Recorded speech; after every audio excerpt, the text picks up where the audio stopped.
that this moment and this season is for you and I to seize and to make the best of it. But for us to seize it and to make the best of it, we have to be intentional about this moment and this season. That excellence can happen under many circumstances, but it can never happen as a coincidence of fact. Excellence happens when you are intentional and deliberate about pursuing excellence. Now let me say, as a, how do I explain this?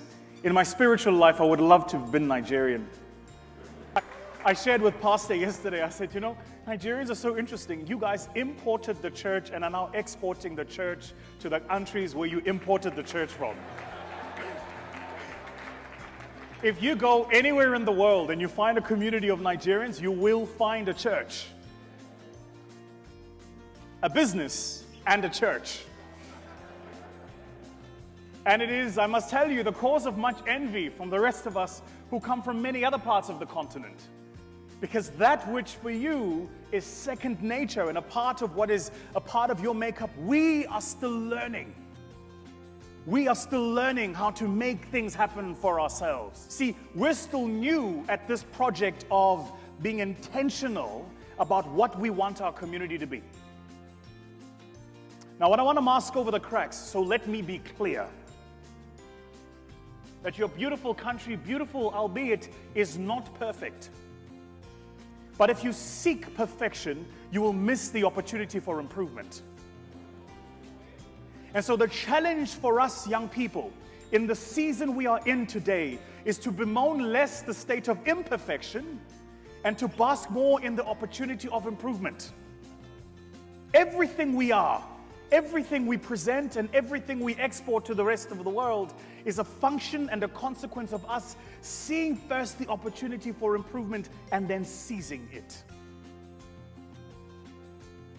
So, whereas there are those that bemoan that which is not perfect, there must be those amongst us that look for the cracks and create value out of the imperfections.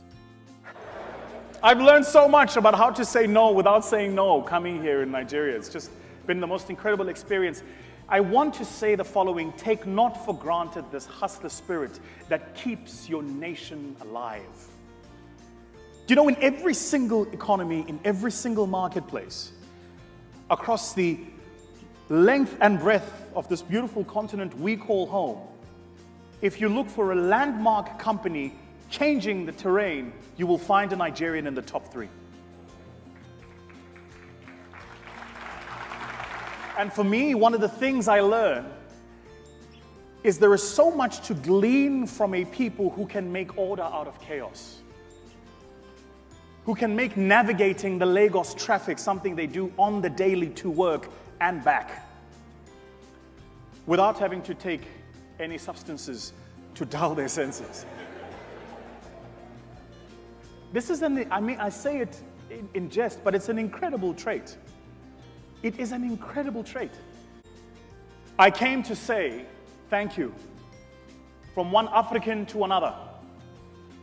Thank you for teaching us what is possible when people are intentional about what they want to do and build.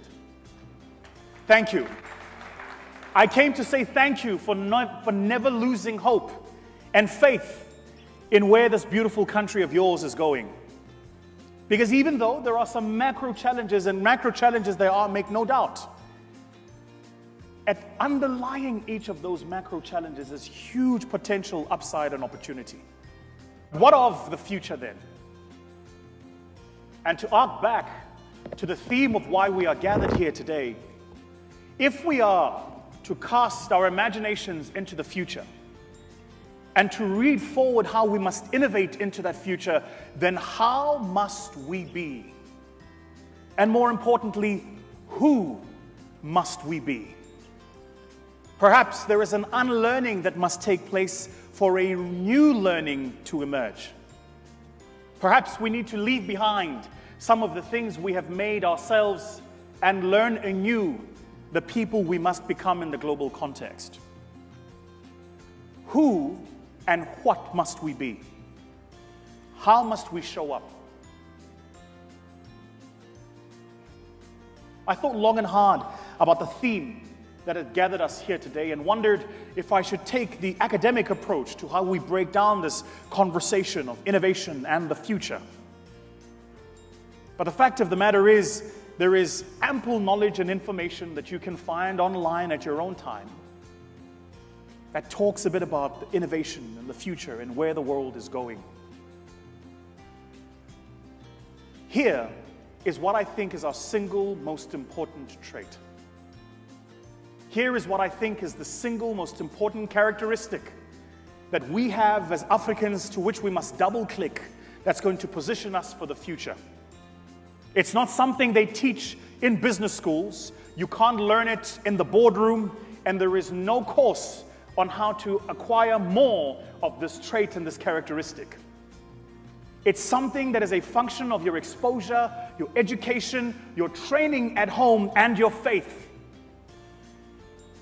It's one word that has been the summation of what it has meant to be an African living in this continent of ours over the past 300 years. It's the one word that has captured both yours and my ancestors, regardless of what deprivation we suffered in the past, whether it was colonization for you or apartheid for us. It is the one thing that has been the glue between the Zulus and the Igbos, the one thing that has been the glue between the people of the Kikuyu and the Basotho.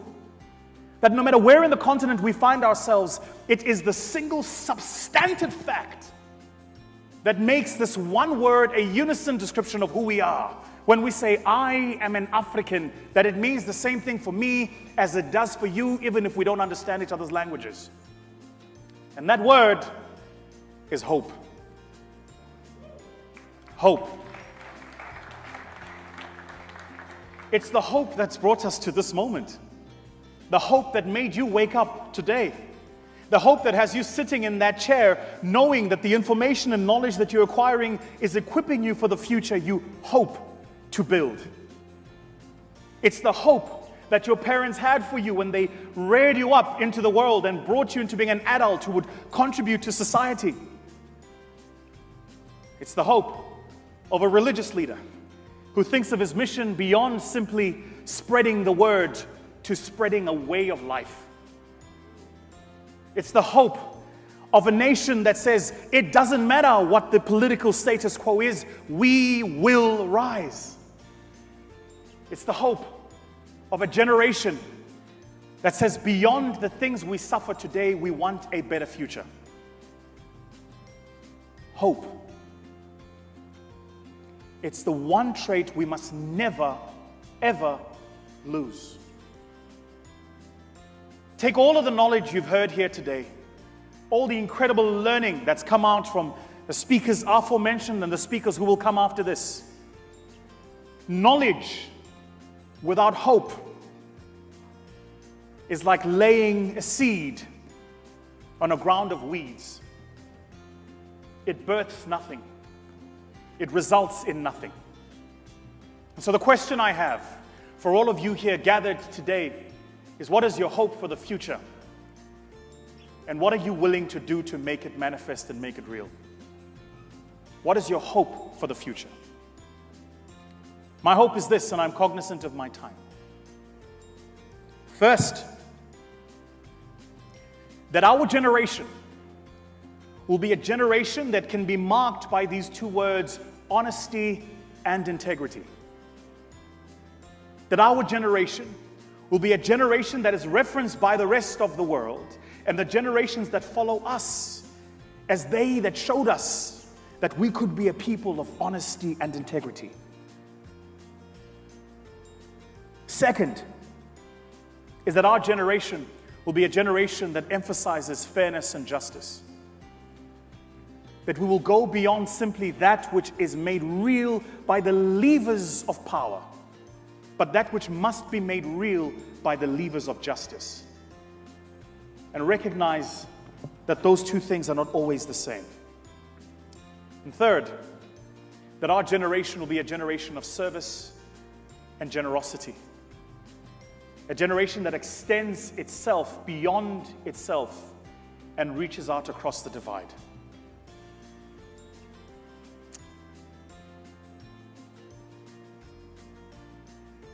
I want to belong to a generation of great men and women. I want to belong to a generation that inspires artists to write poems and musicians to write music. I want to belong to a generation that inspires young people to imagine a different future.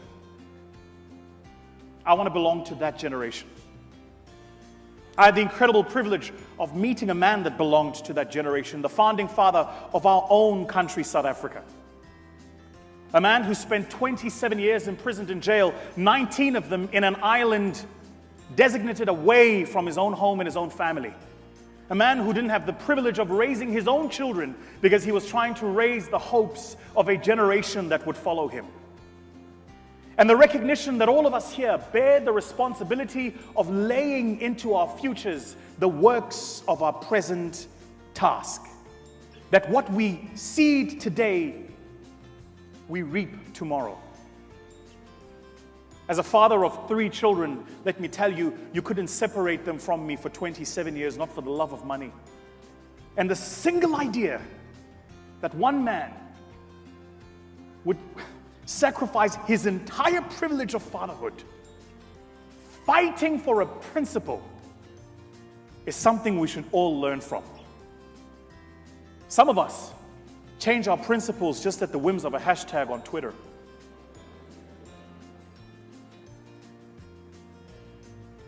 Are you willing to stand behind your principles? This is the age of men and women of principles. An age where the rest of the world seems to have lost its mind. Taking 13-year-old infantile boys, dressing them up in drag and putting them to perform in front of old men who are attracted to children and refer to themselves as those attracted to minor persons. There's a word for that. It's called pedophilia. The rest of the world seems to have lost its mind. And that when men and women of principles used to speak up against these things, those who now live in vice want to convince us that vice is virtue, that wrong is right, and that if you dare speak on the principles of right and wrong, you are against progress. Well, let me tell you, if being a traditionalist and protecting the value of family and society and nation building and goodness and what's right makes me regressive, then call me regressive all you want. Beyond how we march into the future must be asked the question, what are the principles beyond which we are not willing to negotiate? Who will we be in the future? And how do we hold the line at the frontier of those principles? This is being streamed online. I am telling you for free that they will come for me after watching this. And this is why we cannot be believers and be cowards.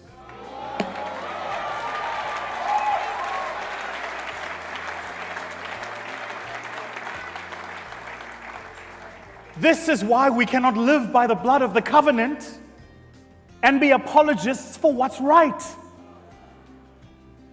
Because this season calls upon us that in an age where technology can outthink you, outdo you, and outwork you, it can't outworship you.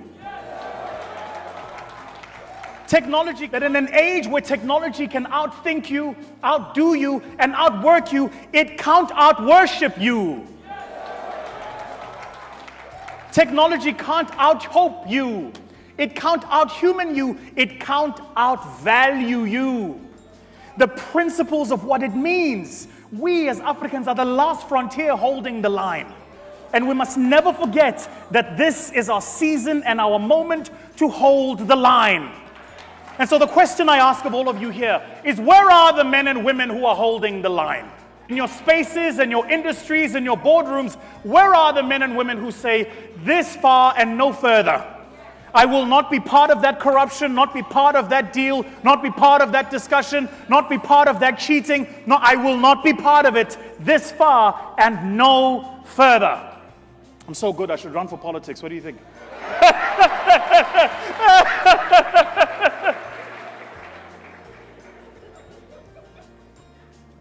We must not lose principle.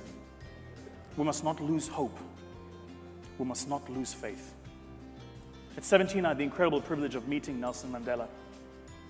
I just won the World Championship in public speaking. And I arrived at his office to meet him. And he and I sat in his study for an hour, what felt like an eon. And my mother, in preparing me for the meeting with Madiba, said to me, "Look smart, sound intelligent, don't embarrass me."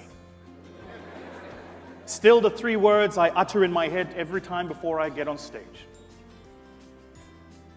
And I decided if I said nothing, but asked really good questions. The life you seek and the blessing you pray for is at the other end of the questions you ask. Ask good questions. So throughout the entire meeting, I'd prepared notes and taken notes. I was asking these really good questions. And about 58 minutes into the meeting, his assistant, Zelda, peeks her head through the door, a mark that it's time to wrap this up. And Madiba, in only the most iconic way Madiba could do, looked at me puzzled, and he said, "You know, when they scheduled the meeting, they told me you are a world champion public speaker." And I said to him, "Yebo Dada." Dada, by the way, is a beautiful Xhosa word. It means grandfather. And Madiba looked at me and he said, "But man, you have not spoken."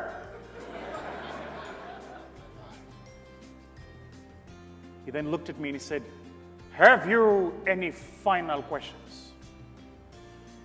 The question I asked him is the one I will ask of you. And the answer he gave me is the wisdom I hope for all of you here. I asked of him, I said, "Dada, what is your hope for the future of South Africa?" And I want to take some poetic license and say, what is hope for the future of this continent? And Madiba looked at me and he said, "We need a little bit of faith." I asked him, "What is faith?"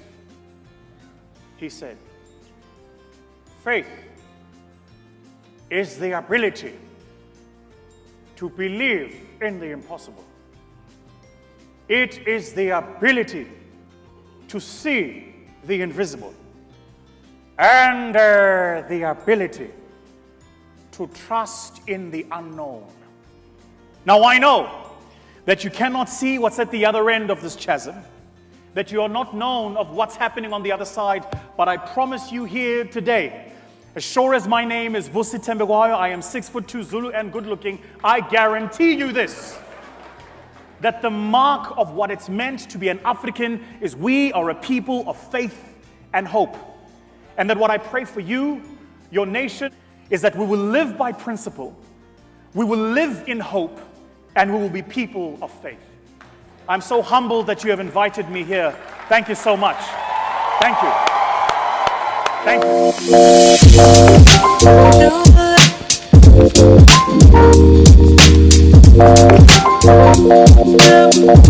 you.